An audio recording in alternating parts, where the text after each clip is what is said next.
Fala galera, boa de treino! Meu nome é Wesley Oliveira, você está no meu canal e no vídeo de hoje falaremos sobre estratégias diferentes de dieta para emagrecimento em associação com o treinamento, com a prática regular de exercício. Mas antes da gente começar a aula, já deixa o seu like, deixa sua curtida aqui no vídeo e também se inscreva no canal para você ajudar a gente a crescer e também para ficar por dentro de todas as atualizações. Tem aula nova toda quarta-feira às 20 horas. Então, para falar desse assunto, eu trouxe aqui um artigo publicado recentemente, até fevereiro de 2023, e ele fala aí da eficácia de déficit calórico, né, restrição energética severa ou progressiva na composição corporal de mulheres treinadas, né? Então, a gente vai ver esse artigo que teve como objetivo aí avaliar, né, o uso do treino concorrente, que é quando a gente faz paralelamente duas modalidades de treino, no caso aqui o cardio, né, que é o exercício aeróbico, esteira, né, corrida, enfim, e também a musculação, que é a parte aí do treinamento de força. Então, duas modalidades distintas, né? O efeito da combinação do treinamento concorrente com duas formas diferentes de restrição energética, de déficit calórico, né? Uma restrição mais gradativa e outra mais severa, né? Mais abrupta. Então foi avaliado os efeitos dessa combinação nas variáveis de composição corporal e também variáveis de performance de força, né? A amostra aqui, o grupo avaliado, foram mulheres que já eram acostumadas a treinar musculação. Então, já que a gente está falando de dieta, de déficit calórico, de restrição energética, vamos entender um pouco melhor esses conceitos. Primeiro aqui, déficit calórico. Então, pensando na parte alimentar, déficit calórico é quando a gente gasta mais energia do que consome, né? Esse consumo de energia ele vem da alimentação, seja da alimentação líquida, sólida, ou da parte até dos suplementos que a gente consome. Se tiver caloria, conta, né, nesse consumo de energia, consumo de calorias. E o gasto é todas as calorias, a energia que o corpo gasta ao longo do dia. Esse gasto vem de três fontes principais. Então a gente tem primeiro o metabolismo basal, que é a caloria, a energia que o corpo gasta para se manter vivo. Então a gente chama isso de taxa metabólica basal. A gente tem também o gasto das atividades físicas. Então, é todo o movimento, todo tipo de esforço que a gente faz ao longo das tarefas diárias, seja no nosso trabalho, seja para cuidar de casa, cuidados pessoais, lazer. Então, tudo que a gente faz, todos os movimentos, todo o esforço, gera um determinado gasto de energia. Então, conta aí nesse gasto de energia na parte de atividade física. E tem um subgrupo da atividade física ali, que é o exercício, né? Então, para quem treina, se você faz aí sua musculação, seu cardio, se você joga seu futebol, seu vôlei, sua natação, todas essas atividades gastam energia, né? Tendem a gastar mais do que aquela atividade física padrão do dia a dia, né? Só ali das tarefas de deslocamento e trabalho, por exemplo. Então, esse gasto do exercício, que é dentro do gasto de atividade física, porém a gente considera como um componente diferente dentro desses três aí do gasto de energia, né? E pensando no emagrecimento, lembrando que a definição de emagrecimento é quando você reduz o seu percentual, né, o seu peso de gordura, ou pensando também na perda de peso, né, por si só, sem pensar muito se é emagrecimento, ou se é perda de peso também que envolva massa magra, a gente geralmente faz uma dieta que favoreça esse déficit calórico para que a pessoa emagreça, né? Então a gente pensa em um dos dois lados da balança. Se eu estou falando de consumo alimentar, se eu estou pensando em dieta de déficit calórico, então eu vou tentar reduzir as calorias, meu consumo diário de calorias, através da alimentação, para eu estar reduzindo esse peso, né? Esse peso de gordura principalmente. Então, a dieta de déficit calórico tende a reduzir essas calorias que a gente consome ao longo do dia. E esse déficit, nessa estratégia alimentar, essa dieta, ela pode ser feita essa redução de caloria de forma abrupta, ou seja, vamos supor que você está consumindo 3.000 e quer consumir 2.000 calorias por dia. Você pode cortar de uma vez para as 2.000, né, já no dia seguinte, por exemplo, e começar essa restrição, tirando aí nesse exemplo 1.000 calorias de um dia para o outro, ou você pode fazer isso gradativamente ao longo dos dias ou das semanas, né? Você pode, sei lá, tentar reduzir de 100 a 200 calorias, né, por dia ou por semana, ou determinar uma certa porcentagem 10, 5% por um determinado período e reduzindo gradativamente até você atingir, né, uma meta calórica. Então, são duas estratégias que levam ao mesmo objetivo, que é reduzir o consumo de energia, né? Pensando na comparação dessas duas estratégias, quando você corta esse gasto calórico de uma vez, se você conseguir manter isso, você tende a perder peso mais rápido, né? Até porque você cortou mais calorias. Porém, você também tende a perder peso de massa magra, né? De massa muscular principalmente, mais rápido também, né? Lembrando, já que emagrecimento, eu estou pensando em perda de gordura, eu quero tentar manter ou quem sabe até aumentar minha massa magra, né? Minha massa muscular. Então, se eu faço um déficit calórico mais abrupto, mais severo, mais repentino, quando comparado ao déficit mais progressivo, eu tendo a perder mais massa muscular, o que não é muito positivo, quando eu faço um déficit mais severo, né? Porém, ele tende a levar a uma perda de peso total mais rápida. Aí depende muito do que você quer também, né? O déficit progressivo, quando você vai cortando a caloria aos pouquinhos, também é mais fácil de a gente se acostumar no dia a dia, né? Então, se você está comendo, sei lá, as 3.000 calorias, cortar para 2.000 de uma vez, né? Ou seja, cortar 1.000 calorias, pode ser às vezes muita coisa. Você pode sentir, você pode ter dificuldade para sustentar isso e pode ser mais fácil você ter uma recaída e voltar de novo a furar a dieta. Com déficit gradativo, né? Apesar de você tender a demorar mais para perder peso, é também mais fácil para você ter uma aderência, uma continuidade naquela dieta. Então, mais uma vez, você tem que ver aí qual que é o teu perfil, né? Se você precisa perder peso mais rápido, se você tem que fazer logo um déficit mais severo, ou se você não tem um prazo tão curto assim, se você tem dificuldade com mudança muito brusca, você pode ir ali cortando, né, aos pouquinhos, o que tende a ser mais saudável também, né? Lembrando que para o emagrecimento, aí, pensando nessa questão, né, da preservação da massa muscular, duas estratégias que funcionam bastante ali, aliada a essa questão do déficit calórico, é você fazer musculação enquanto emagrece, porque você tem um estímulo ali hipertrófico, que numa condição de déficit calórico, muitas vezes não vai nem servir para você ganhar músculo, mas sim para você diminuir a perda, o que por si só já é importante. E também, pensando da caloria total que você consome ali na alimentação, você pode aumentar a porcentagem, a proporção dessas calorias pelo consumo de proteína, né? A gente sabe que a proteína é um nutriente fundamental para você ganhar ou manter massa muscular. E numa estratégia de emagrecimento, você pode ali dos 100% da caloria que você consome, né? Vamos supor que você está consumindo ali, sei lá, 20, 25% de proteína. Dentro desses 100%, você pode tentar aumentar aquilo durante o período de déficit calórico para você preservar essa perda de massa muscular, né, para você não perder massa muscular ou perder menos. E também a proteína é um nutriente que está associado à saciedade. Então, geralmente, quando você come proteína comparado ao carboidrato, por exemplo, a proteína tem um tempo de digestão maior na maioria dos casos. Então, esse tempo de digestão maior tende a dar uma sensação de saciedade maior para a gente também, e aí diminui a fome, diminui a chance de você furar a dieta, né? Então, são estratégias aí que você pode usar no emagrecimento para preservar mais a massa muscular. Vamos falar um pouquinho agora mais, né, do estudo em si, já que a gente já explorou bem esses conceitos de déficit calórico aí, né, que é importante para a gente entender o estudo, né. Vou falando aqui do estudo, né.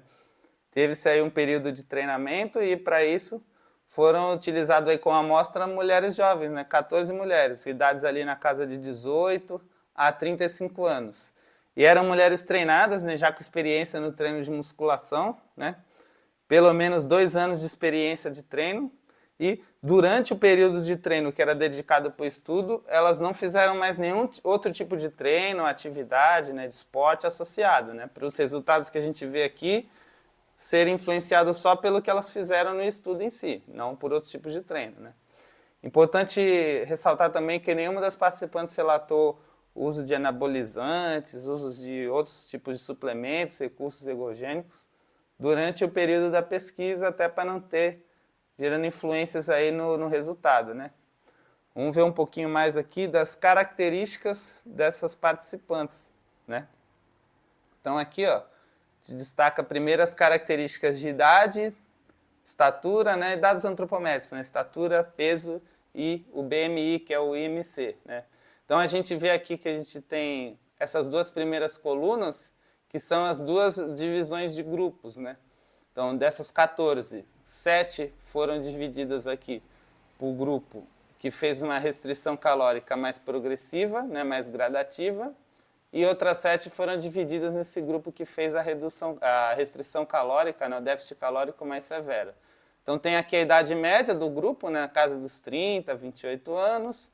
A gente tem um IMC aqui de eutrofia, né, aquele peso que seria o adequado, que é na casa de 18 a 25. Aqui elas estão praticamente no 24. Então é um peso ok, né? Aqui no verdinho a gente tem as variáveis da análise da composição corporal, né? Então aqui a gente tem no FM a massa de gordura, no FFM a massa livre de gordura, ou seja, pega o peso total do corpo, subtrai o peso de gordura, o que sobra é o peso livre de gordura, né? Aqui a gente tem essa F-FAT, que é o quê? Dentro desse peso livre de gordura, né? Ou melhor, dentro do peso de gordura total, a gente tem uma parcela desse peso de gordura que está na massa magra, né? Então a gente tem, por exemplo, gordura intramuscular, né? E nessa avaliação de composição corporal tem algumas técnicas que você consegue estimar o quanto dessa gordura total está presente no que seria a massa livre de gordura. Então dá para descontar isso daqui, né, da avaliação, para fazer ali uma inspeção mais precisa dessa parte de massa, de análise de composição corporal, né? Então, por exemplo, quando você registra isso aqui, você consegue ver se sua redução na massa muscular, por exemplo, foi da parte de gordura intramuscular e não da parte de músculo por si só, né? Por isso que tem essa avaliação aqui, que é um dado que você não vê muito comum, né, nos estudos e que está começando a ser mais comum dos últimos anos para cá, principalmente com a avaliação de DEXA, né, que é uma avaliação mais precisa para a composição corporal do que técnicas de bioimpedância, técnicas de dobra cutânea, que apesar de ser muito boa também não chega nessa mesma qualidade. E essas técnicas são mais comuns no dia a dia, aí, nas academias, né, clínica de nutrição e outros tipos, né, de avaliadores que trabalham com isso, né. Então a gente tem aqui também no azulzinho as variáveis de performance, variáveis relacionadas à força. Então aqui ó, a gente tem avaliação de supino, agachamento, e esse CMJ é um teste de salto vertical, né, a altura do salto. Essa coluna do P é uma coluna que vê se os dados do grupo foram diferentes, né, em questão de análise estatística, e nenhum dos dados aqui deram diferença, ou seja, isso é para mostrar que os grupos, no começo do estudo, tinham condições equivalentes, tanto na parte antropométrica, composição corporal, como na parte de força. Isso é importante até porque se eu quero avaliar, né, o efeito da intervenção, que aqui no caso é o treino e principalmente a dieta, que é diferente, né, nos dois grupos, você começando com grupos com características semelhantes, você consegue afirmar melhor que o que aconteceu de diferença, né, ao longo do estudo, se acontecer alguma diferença, é por conta das intervenções que você conduziu, né? Então aqui a gente tem agora o protocolo de treino. Então, foram ao todo 8 semanas de treino, e aqui a gente teve 6 treinos por semana, então elas treinavam de segunda a sábado, ou seja, né, uma frequência alta. Lembrando que já eram mulheres acostumadas a treinar, isso é importante, né? E desses 6 treinos por semana, tinham 4 treinos semanais de musculação, sendo 2 treinos de membro inferior e 2 treinos de membro superior, né? E aí nesse treino tinha exercícios com zonas de repetições máximas baixas e altas, ou seja, zonas de repetição máxima mais baixa, você trabalha cargas próximas do 100%, e em zonas mais altas você trabalha com cargas mais longe do 100%, porém ambas perto da falha ali na condição de repetição máxima. Então, independente da série ter menos ou mais repetições, todas as séries eram levadas até ao limite ou bem próximo disso, né? E era utilizada aqui uma técnica avançada de treino, né? Técnica B7, que é você fazer 2 exercícios em sequência e só descansar após o segundo, né? Além dos 4 treinos semanais de musculação, eram feitos 6 treinos semanais de cardio, né? Nos dias de musculação, esse cardio era mais curtinho, 20 minutos depois do treino de musculação, uma intensidade de 65% da frequência cardíaca de reserva, que é um dos meios de você calcular a intensidade de treino aeróbico, que nessa porcentagem seria um treino moderado, né? e os dias sem musculação tinham um tempo maior de cardio, né? Que era 45 minutos ao todo. Então, tinham 6 dias de treino semanais, mas nesses 6 dias de treino elas faziam 10 treinos ao todo, se for somar a parte de força, que é a musculação, e a parte de cardio, né? Aqui nessa imagem a gente consegue ver bem como foi a distribuição desses treinos, né? Então aqui, ó, segunda-feira elas tinham treino de inferior e depois 20 minutos de cardio. Terça-feira, treino de superior, mais 20 minutos de cardio no final. Quarta-feira, folgava da musculação, mas tinha 45 minutos de cardio. Daí repetia a dinâmica, né, na quinta, na sexta, no sábado. Aí no domingo era o dia de descanso real, né, sem musculação e sem cardio. Aqui a gente tem como foi o treino de força, né? Então aqui tem o treino, né, da parte inferior e o treino da parte superior, né? Então ambos os treinos foram feitos em 4 séries, né? Aqui também foi igual, tempo de descanso, né, de 2 minutos depois de cada bisete, né, entre séries de cada bisete. E aqui a gente tem também uma distribuição igual do número de repetições. O primeiro exercício da bisete foram 5 a 6 repetições máximas e o segundo exercício da bisete foi em 20 repetições máximas, né? Então aqui a gente tem uma bisete e até quase parecendo uma 620, né? A técnica avançada 620. A 620 é quando você faz uma carga máxima para 6 repetições e depois uma carga máxima de 20 repetições. Mas geralmente aqui a 620 ela é feita no mesmo exercício, né? E aqui eles fizeram uma variação, né? Uma bisete com uma 620 também, mas uma 620, ao invés de ser no mesmo exercício, em 2 exercícios diferentes para um grupo muscular parecido. Aqui eles também controlaram a cadência, né, de cada fase do movimento. Então foi 1 segundo na fase concêntrica, na fase positiva, 0 segundos de transição, ou seja, não teve transição, foi direto, e a excêntrica também 1 segundo, na fase negativa, né, para todos os exercícios. Então como é que foi o treino do dia do inferior? Então foi primeira bisete, agachamento com cadeira extensora, depois teve terra com mesa flexora e aqui teve elevação de quadril com exercício de glúteo, né? Exercício mais isolado de glúteo. Então foram 3 bisetes. As 3 bisetes do dia superior foi aqui o supino com um crucifixo na máquina, né? Pec deck. Aqui teve uma remada curvada, uma remada com barra e um exercício de bíceps. E aqui teve um supino inclinado e um exercício de tríceps. Então esse foi o treino aí, um treino bem interessante, né? Bem puxado. Aqui já tem o protocolo de dieta, né? Protocolo alimentar. Então teve o grupo que fez a restrição severa, que a gente vai chamar aqui de GS, e a restrição progressiva, a restrição gradual, que a gente vai chamar de GG. Então aqui tem a distribuição calórica, né? Nessa tabelinha. Então tem os grupos aqui, o PER é o da severa e o CER é, na verdade o PER é o da gradual e o CER é da severa, aqui na tabela original do artigo. Aqui tem as semanas, né? Aqui tem o consumo de proteína, carboidrato e gordura, considerando cada grama por quilo corporal, né? Mas aqui por quilo corporal de massa livre de gordura, né? Não de peso total. Por dia que eles consumiam, que as meninas consumiam cada uma desses macronutrientes.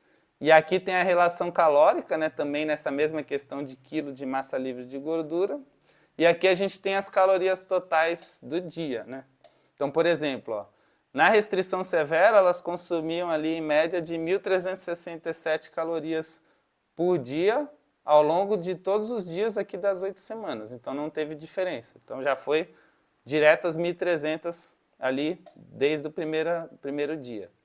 E aqui na gradativa, elas iam fazendo uma redução a cada 2 semanas, né? Então aqui, ó, nas 2 primeiras semanas, 1.670 calorias, ou seja, 300 calorias a mais. Semanas 3 e 4, ou seja, até a metade do estudo elas ainda consumiam ali, ó, pouco mais de 100 calorias a mais do que no grupo de restrição severa. Nas 5 e 6 já foi menor, ó, já desceu para 1.236, uma média aí de praticamente 100, né, pouco mais de 100 calorias. E aqui no finalzinho uma restrição de 1.100, né, 1.101 em média. Então comparado às 1.367 dá mais de 200 calorias aí, né.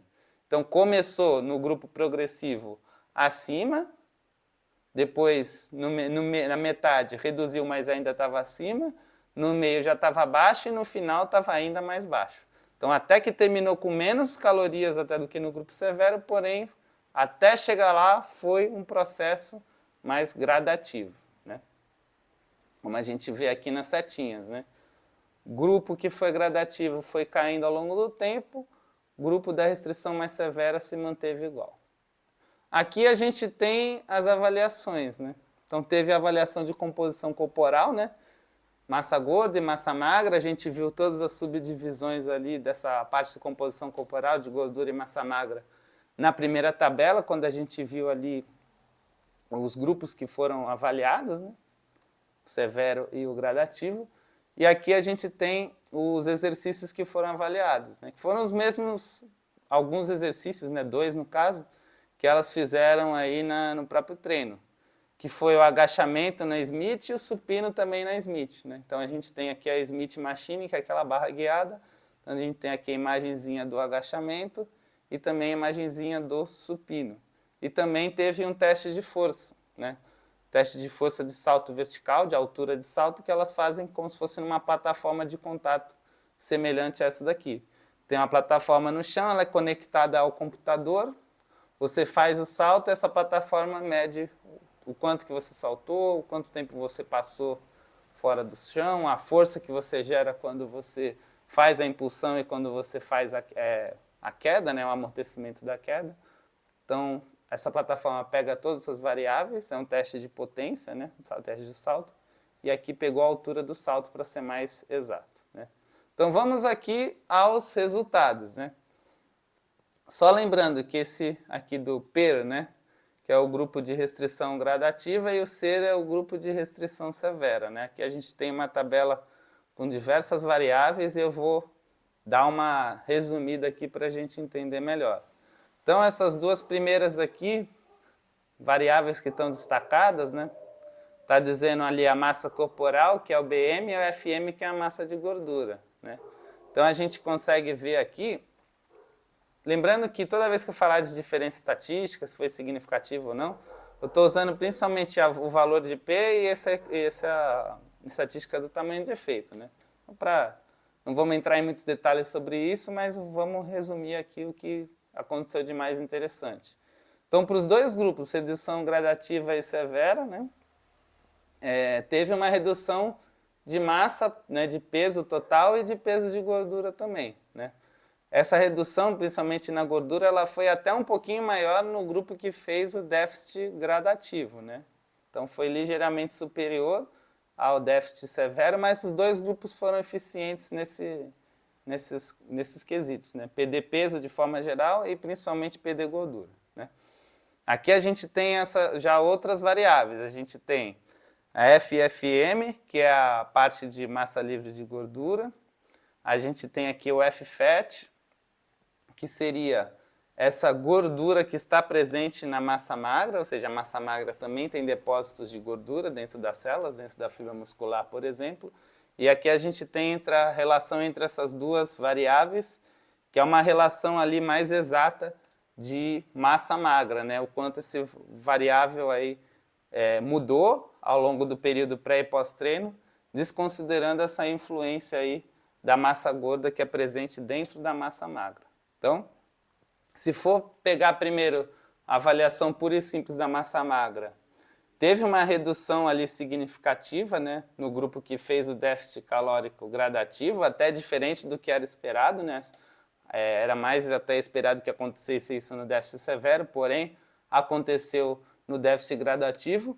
Porém, quando você faz essa análise ali mais refinada, também considerando essa perda de gordura aí dentro da massa magra, fazendo isso você consegue ter uma análise mais sensível para ver se foi realmente massa muscular que o grupo perdeu e, considerando essa análise, nenhum dos dois grupos teve uma perda relevante de massa muscular. Então, essa estratégia de dieta, mais a estratégia de treino que foi colocada aqui nesse estudo, foi eficiente para preservar a massa muscular nesse grupo de mulheres treinadas ao longo de 8 semanas. Aqui, quando foi avaliadas as variáveis de performance, né? Então a carga máxima no supino no Smith, a carga máxima também no agachamento do Smith, a altura do salto, nenhum dos dois grupos, tanto que fez a dieta mais severa quanto a restrição mais gradativa, nenhum dos dois causou um prejuízo significativo nas variáveis. Então essas mulheres que já eram treinadas, mesmo ali no déficit calórico, que é um período que é comum você perder performance, né, perder rendimento no treino, ou em variáveis de força, como que foi medido aqui, elas conseguiram ali manter um nível praticamente estável, sem reduções significativas, né? Então, no geral aqui, o que a gente viu nesse estudo, né? Que pensando em perda de peso, e principalmente em perda de gordura, você fazer um déficit calórico severo ou gradativo, associado ao treino de força e ao treino de cardio, pelo menos aí pensando em mulheres treinadas, não teve uma estratégia ali superior à outra. As duas foram efetivas. Se você for querer ali olhar, né, mais analiticamente, teve até uma ligeira superioridade para o grupo que fez a dieta ali mais gradativa, o déficit mais gradativo. Mas os dois foram equivalentes. Então, qualquer caminho que você escolher tende a dar um resultado positivo se você conseguir seguir a estratégia direitinho. Pensando ali na redução de massa magra, né? A um primeiro momento, de até ver que o grupo que fez déficit gradativo, contrariando um pouco as expectativas, teve uma redução de massa magra, mas na análise ali mais acurada, mais sensível, a gente viu que essa perda de massa muscular, de fato, ela não foi relevante.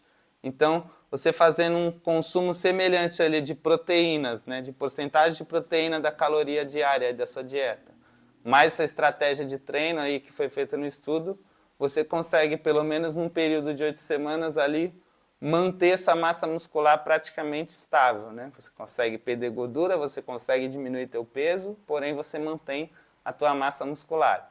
E ali, num relato que não aparece tanto nas tabelas, né, mas mais ali dos pesquisadores, né, entrevistando as avaliadas, as meninas que participaram, né, do protocolo de treino, ao perguntar para elas ali, o grupo que fez a dieta severa, né, e o grupo que fez o déficit mais gradativo, o grupo que fez o déficit mais severo relatou mais dificuldades em conseguir cumprir a dieta, né? Até porque a caloria da dieta normal delas para o período de dieta do estudo caiu, né, de forma repentina já desde o primeiro dia, né?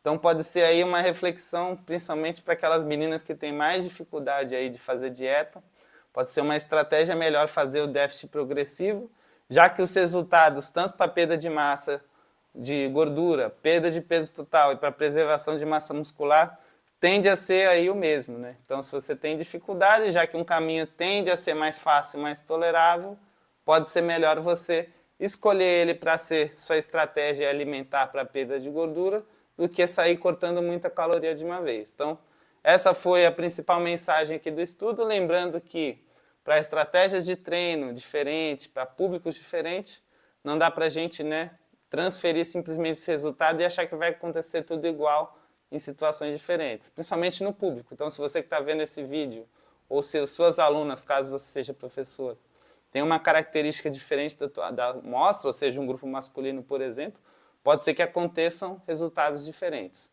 Beleza? Então, se você quer checar mais detalhes desse estudo, ler ele na íntegra, tem aqui as fontes na descrição do vídeo, que você pode acessar e estar lendo ali o estudo na íntegra.